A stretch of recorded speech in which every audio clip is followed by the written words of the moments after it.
एक ही जैसे पकौड़ों से तागे हैं तो बनाएं बहुत ही मज़े के क्रिस्पी ये फूल गोभी के पकौड़े। बिस्मिल्लाहिर्रहमानिर्रहीम, अस्सलाम वालेकुम, वेलकम टू माय चैनल। जी, तो आपने पत्ता गोभी के, बंद गोभी के पकौड़े तो खाए होंगे पर फूल गोभी के पकौड़े नहीं खाए होंगे। तो आप इस तरह से फूल गोभी के पकौड़े बनाएंगे तो बहुत ही मज़े के बनेंगे। मैं जो फूल गोभी के बड़े बड़े पीस हैं उनको छोटा कर लूँगी और करने के बाद आप चाहें तो इसी तरह भी आप इसको बेसन में डाल के फ्राई कर सकते हैं, पर इसके लिए है कि आपको हल्की आंच पे करना पड़ेगा और अंदर से ये थोड़ी कच्ची भी रह सकती है। तो इसलिए मैंने जी डाला है पानी, 1 लीटर पानी लिया है, उसमें डाल दी है गोभी। गोभी को मैंने डाल दिया है और मैं इसमें डाला है नमक 1 टीस्पून और इसको 5 मिनट तक मैं कुक करूँगी और फिर मैं पानी निकाल दूँगी और गोभी जो है उसको ठंडा कर लूँगी। तो ये पकोड़े जो हैं बहुत ही आसान है, मिनटों में बनने वाले पकोड़े हैं। तो आप इस रमज़ान इस तरह से भी पकोड़े बना सकते हैं कि आलूओं के पकोड़ों से तागे हैं तो आप इस तरह से फूल गोभी के पकोड़े भी बना सकते हैं। मैंने लिया बेसन आधे कप के करीब और इसमें डाल दिया है मैंने 1 चम्मच कॉर्नफ्लावर का। इससे क्रिस्पी, अगर आपके पास चावल का आटा है तो आप वो भी 2 से 3 चम्मच डाल सकती हैं, उससे भी टेस्ट बहुत ही मज़े का और क्रिस्पी पकौड़े बनेंगे।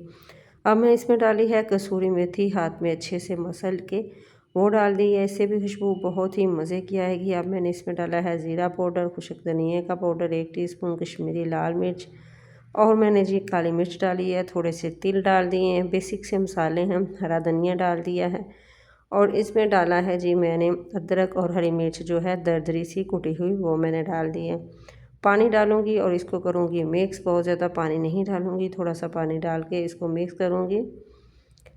तो जी इसका मैंने गोल सा तैयार करना है जिसमें मैंने जो गोभी है उसको मैंने डिप करना है। अब मैं इसमें डाल रही हूँ half tea spoon chaat masala और हाफ़ टी स्पून के करीब ही नमक डाल रही हूँ और इसकी मिक्सिंग करनी है और एक गोल जो है मैंने बना के रख दिया है साइड पे।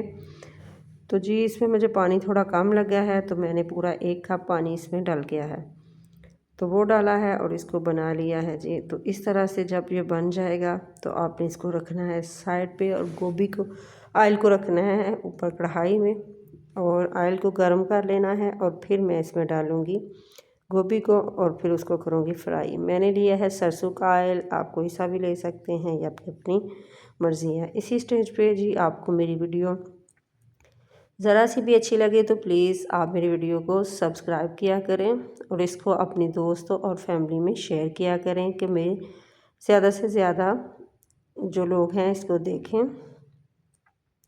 तो अब एक एक करके मैं इस तरह से इसमें डिप करके तो डालती जाऊंगी और इसको गोल्डन फ्राई होने तक मैं कुक करूंगी।